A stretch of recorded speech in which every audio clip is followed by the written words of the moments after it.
Hi, I'm State Representative J.T. Wilcox. I'm the House Republican Leader down here in Olympia, and we're in the first week of the 2023 legislative session. And the first week is often occupied with a lot of ceremony and speeches and press opportunities. And there's not a lot that's actually accomplished, but you do get a sense of what the session is going to look like. And the other thing that happens over the course of the 2 weeks where many of the caucus leaders are talking to the press, you find that there's a little bit of movement on issues and maybe even some convergence. The first day of the session was occupied in the chamber by the election of the Speaker of the House, Lori Jenkins. Then she makes a speech and I respond with a speech.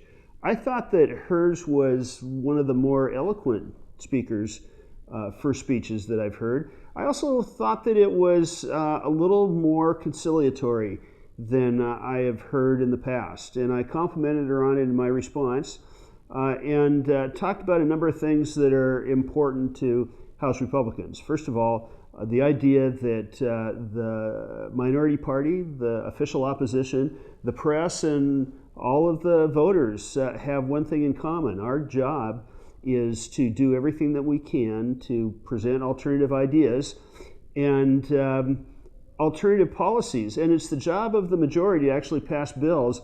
And if they're smart, they will listen to the other side because they can be prevented from making mistakes.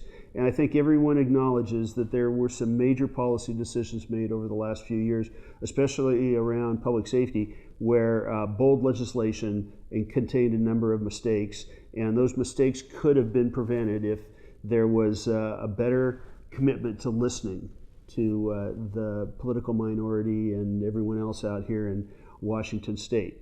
The day after that, the governor made his State of the State address.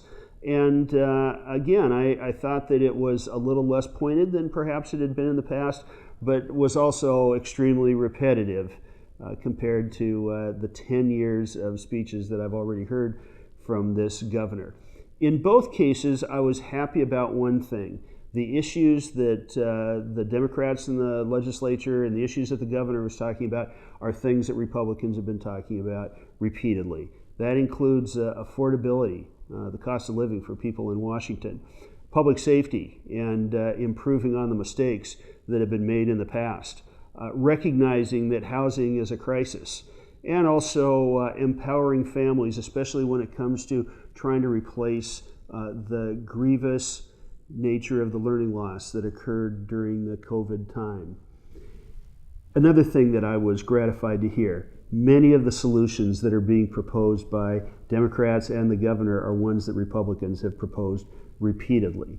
So none of these policy changes, if they happen, will have Republican names on them. That's the nature of our system of government.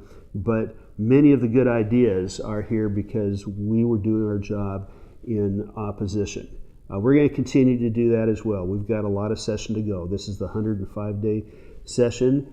We are never going to give up on fighting for the things that we believe in and insisting that the party in power use the best ideas that are available. And we're going to be effective at that.